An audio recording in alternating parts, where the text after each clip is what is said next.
എല്ലാ ഭക്തജനങ്ങൾക്കും കതിർവേൽ മുരുകൻ യൂട്യൂബ് ചാനലിലേക്ക് ഒരിക്കൽ കൂടി സ്വാഗതം. എൻ്റെ ചാനൽ ആദ്യമായിട്ട് കാണുന്ന ഭക്തജനങ്ങൾ ചാനൽ ഒന്ന് സബ് ചെയ്യുക. ജ്യോതിഷ സംബന്ധമായ എന്തെങ്കിലും കാര്യങ്ങൾ അറിയാനുണ്ടെങ്കിൽ ഈ നമ്പറിലേക്ക് വിളിക്കുക. നമ്മുടെ വീട്ടിൽ ആഭിചാര ദോഷം ഉണ്ടെന്ന് അറിയിക്കാൻ വേണ്ടി ചില സൂചനകൾ ദൈവാനുഗ്രഹമുള്ള വീട്ടിൽ കാണിച്ചു തരും. അത് എങ്ങനെ മനസ്സിലാകുന്നതാണ് ഞാൻ ഈ വീഡിയോയിലൂടെ ഭക്തജനങ്ങൾക്ക് മനസ്സിലാക്കി തരുന്നത്. അത് തന്നെ നമ്മുടെ വീട്ടിൽ ഏറ്റവും ഇതെന്ന് പറഞ്ഞാൽ എല്ലാവരും ഒത്തുകൂടുന്നൊരു സമയം രാത്രിയാണല്ലോ, വൈകുന്നേരങ്ങളിലാണല്ലോ. കാരണം രാവിലെ ഉള്ള വീട്ടുകാരൊക്കെ ജോലിക്കൊക്കെ പോകും, സമാധാനമായിട്ട് അങ്ങനെ നിൽക്കുന്ന സമയത്ത്, അതായത് ഏകദേശം ഒരു ചൊവ്വാഴ്ച വെള്ളിയാഴ്ച നമ്മുടെ വീട്ടിൽ 7 മണി തൊട്ട് രാത്രി 10:30 വരെ ആവശ്യമില്ലാത്ത രീതിയിലുള്ള പരസ്പരം ആ വീട്ടിലുള്ള അംഗങ്ങൾ തമ്മിൽ പരസ്പരം വഴക്കായിരിക്കും. നിസ്സാര ഒരു ചെറിയൊരു കാര്യം മതി, ആ ഒരു ചെറിയ കാര്യത്തിൽ തുടങ്ങി പരസ്പര അംഗങ്ങൾ തമ്മിൽ ഏറ്റുപിടിക്കുക. നമ്മുടെ വീട്ടിൽ ഫുഡ് ഉണ്ടാക്കുമ്പോഴത്തേക്ക് അതിന് ടേസ്റ്റ് കുറയുക, അല്ലേ? അപ്പം ഇങ്ങനെയൊക്കെ ഉള്ളത് നമ്മുടെ വീട്ടിൽ ആഭിചാര ദോഷങ്ങൾ, ശത്രുദോഷങ്ങൾ കൂടുമ്പോഴത്തേക്ക് ഈശ്വര അനുഗ്രഹത്തിൽ നമുക്ക് കാണിച്ചു തരുന്ന ചെറിയ ലക്ഷണങ്ങളാണ്. ആദ്യം അതിൽ ഏറ്റവും എടുത്തു പറയേണ്ടത് ചൊവ്വാഴ്ചയും വെള്ളിയാഴ്ചയുള്ള വഴക്കാണ്. അത് കഴിഞ്ഞ് ചൊവ്വ വെള്ളിയൊക്കെ ഇങ്ങനെ വഴക്ക് വരും. പിന്നെ അത് ഡെയിലി ആകും. അപ്പം നമുക്ക് വീട്ടിൽ നിൽക്കുന്ന ആൾക്കാർക്ക് ഒരു സൗകര്യമില്ല. പരസ്പരം വഴക്കാകുമ്പോൾ നമ്മൾ വിചാരിക്കും നമ്മളപ്പം വേറെയുള്ള വീട്ടിൽ പോയി താമസിക്കുമ്പോഴത്തേക്ക്, ഇല്ലെങ്കിൽ വേറെ ബന്ധുക്കാരുടെ വീട്ടിൽ പോകുമ്പോൾ താമസിക്കുമ്പോൾ ഈ ഒരു പ്രശ്നമില്ല. പക്ഷെ നമ്മുടെ വീട്ടിൽ നിൽക്കുമ്പം ചെറിയ നിസ്സാര കാര്യങ്ങൾക്ക് എല്ലാവരും തമ്മിൽ വഴക്കിടുന്നു. അത് കഴിഞ്ഞ് രാവിലെ നോക്കുമ്പം എല്ലാവരും സാധാരണ രീതിയിൽ രാവിലെ ജോലിക്ക് പോകുന്നു, ഈ ചിരിക്കുന്നത്, സന്തോഷിക്കുന്നു. പക്ഷെ വൈകുന്നേരം ആകുമ്പോഴത്തേക്ക് ഒരു പ്രശ്നം, അല്ലേ?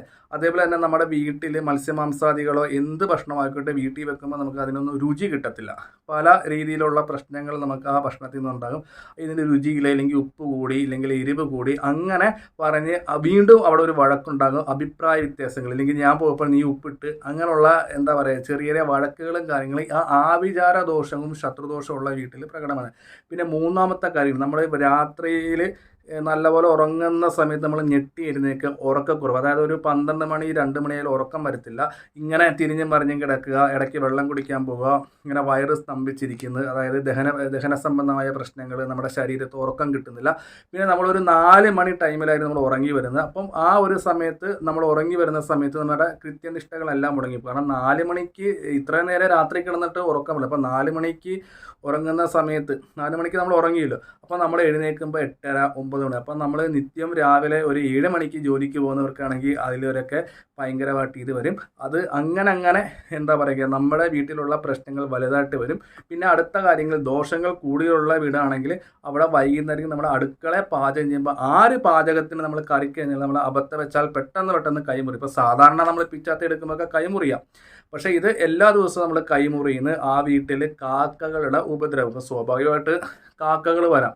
അത് ഇപ്പം ഞാനിവിടെ വെളിയിൽ വെച്ച് ഫുഡ് തിന്നുവാന്ന് വെച്ചാൽ കാക്ക കണ്ട് ഓട്ടോമാറ്റിക് വരും. പക്ഷേ ഇത് അങ്ങനെയല്ല, അല്ലാതെ ആ വീട്ടിൽ വന്ന് കാക്കകൾ ശല്യം ചെയ്യുന്നു. അതായത് വീടിൻ്റെ തെക്ക് പടിഞ്ഞാറ് മൂലയിൽ കാക്ക കൂട്ടം ഉണ്ടാക്കി ബഹളം വെച്ച് കാക്കകൾ കരയുന്നു. നമ്മൾ പുറത്തിറങ്ങുമ്പോൾ കാക്ക കൊത്തുന്നു. അതായത് നമ്മുടെ വീടും പരിസരവും അനാവശ്യമായ വേസ്റ്റുകളും കാര്യങ്ങളും കാക്കകൾ കൊണ്ട് ഇടുന്നു, അല്ലേ? സ്വാഭാവികമായിട്ട് അതൊക്കെ സംഭവിക്കാം. അങ്ങനെയാണ് ഈ ഒരു ജ്യോതിഷത്തിൻ്റെ ഇത് പറയുന്നത്. അപ്പോൾ ആഭിചാര ദോഷങ്ങളുള്ള വീട്ടിൽ കാണിച്ചു തരുന്ന ലക്ഷണങ്ങൾ. അപ്പോൾ ഇത് നമുക്ക് ഏത് വിധത്തിൽ മാറ്റാം?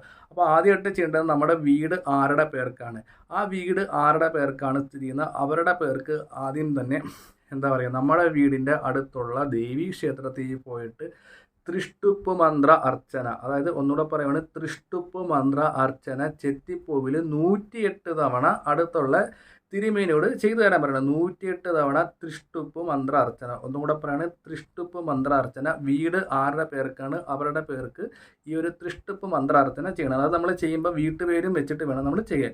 എന്നിട്ട് ത്രിഷ്ടുപ്പ് മന്ത്ര അർച്ചന ചെയ്ത ചെത്തിപ്പൂ 108 തവണ ചെയ്തു തരാൻ പറയണം തിരുമേനി. നമ്മൾ നോക്കിച്ചപ്പോൾ അങ്ങനെയാണ് പറഞ്ഞതെന്ന് പറയണം. എന്നിട്ട് ആ പൂ കുറച്ച് നമ്മളോട് തരാൻ പറയണം. എന്നിട്ട് നമ്മുടെ വീടിൻ്റെ 4, അതായത് സ്ഥലത്തിൻ്റെ 4 അതിരിലും ശുദ്ധമായ രീതിയിൽ ഈ പൂവ് എന്ത് ചെയ്യണം, കുഴിച്ചിടണം. അപ്പോൾ അങ്ങനെ ചെയ്യുമ്പോഴത്തേക്ക് ഈ പറയുന്ന ആഭിചാര ദോഷങ്ങളൊക്കെ ഒരു ശമനം ഉണ്ടാകും, അല്ലേ? അത് കഴിഞ്ഞ് രണ്ടാമത്തെ കാര്യം, ചൊവ്വാഴ്ച വെള്ളിയാഴ്ച നമ്മൾ കുന്തിരിക്കാൻ പോയിക്കുക. ആ വീട്ടിൽ ഏത് വിധത്തിലുള്ള ശത്രുദോഷമാണോ അവിടെ മഹിഷാസുരമർദ്ദിനിയോ ശൂലിനിയോ വനദുർഗ യന്ത്രവെഴുതി സ്ഥാപിക്കുക. അപ്പോൾ ഇങ്ങനെ ചെയ്യുന്നതുകൊണ്ട് ശത്രുക്കൾ ചെയ്തിരുന്ന ആഭിചാര ദോഷങ്ങളിൽ നമുക്ക് രക്ഷ നേടാം. നമ്മുടെ കുടുംബത്തിൽ എല്ലാവിധ ദോഷങ്ങളും കാര്യങ്ങളും ഒക്കെ മാറ്റണം. അപ്പോൾ അങ്ങനെ എന്തെങ്കിലും ഭക്തജനങ്ങൾ വീട്ടിൽ സംഭവിക്കുന്ന ഉണ്ടെങ്കിൽ ഈ നമ്പറിൽ വിളിച്ച് പറയുക. അതിനുള്ള പ്രതിവിധികളും കാര്യങ്ങളൊക്കെ ചെയ്തു തരുന്നതാണ്. പിന്നെ ഒരു കാര്യം ശ്രദ്ധിക്കുക, നമ്മൾ ജ്യോതിഷ സംബന്ധമായ കാര്യങ്ങൾ ശ്രദ്ധിക്കുമ്പോൾ വളരെ ശ്രദ്ധയോട് വേണം നമ്മൾ മുന്നോട്ട് പോകാൻ. അത് ഞാൻ ഒരു കാര്യം പറഞ്ഞത് മനസ്സിലാക്കി തരുവാണ്. അസുഖം വന്നാൽ ശരിക്കും പറഞ്ഞാൽ നമ്മൾ ആശുപത്രിയിൽ പോയി മരുന്ന് കഴിക്കണം. അല്ലാതെ നമ്മൾ പൂജാതി കാര്യങ്ങളൊന്നും അസുഖങ്ങൾ മാറില്ല. അതുപോലെ തന്നെ പൈസ വേണ്ടവർ ജോലിക്ക് പോയെങ്കിലേ പൈസ കിട്ടത്തുള്ളൂ. നമ്മൾ അത് ഇപ്പം വഴിപാട് ചെയ്ത ഓട്ടോമാറ്റിക്കലി കാശ് വരുന്നില്ല. നമ്മൾ ശരിക്കും പറഞ്ഞാൽ ജോലിക്ക് പോകണം അല്ലേ. അപ്പം ജോലിക്ക് പോകാൻ വേണ്ടി തടസ്സങ്ങളോ കാര്യങ്ങളോ മാറാൻ വേണ്ടിയാണ് നമ്മൾ ശരിക്കും പറഞ്ഞാൽ വഴിപാടുകളും കാര്യങ്ങളൊക്കെ ചെയ്യുന്നത്, നമുക്ക് നിത്യമുള്ള തടസ്സങ്ങൾ മാറാൻ വേണ്ടി. അപ്പോൾ ബാക്കി കാര്യങ്ങളൊക്കെ ഭക്തജനങ്ങൾക്ക് പറഞ്ഞ് മനസ്സിലാക്കി തരാം. അപ്പോൾ അങ്ങനെ എന്തെങ്കിലും കാര്യങ്ങൾ ഭക്തജനങ്ങളുടെ വീട്ടിൽ അനുഭവിക്കേണ്ട ഈ നമ്പറിൽ വിളിക്കുക, നിങ്ങളുടെ പ്രശ്നങ്ങളൊക്കെ മാറ്റി തരുന്നത്. അപ്പോൾ ഒന്നും കൂടെ പറയുന്നത്, തൃഷ്ടുപ്പ് മന്ത്രം കൊണ്ട് അർച്ചന ചെയ്യുക 108 തവണ. ആ പൂ 4 നമ്മുടെ അതിരിലും കുഴിച്ചിടുമ്പോൾ അതിൻ്റെതായിട്ടുള്ള മാറ്റങ്ങളുണ്ടാകും. വീട്ടിൽ കുന്തിരിക്കാൻ പോയിക്കുക.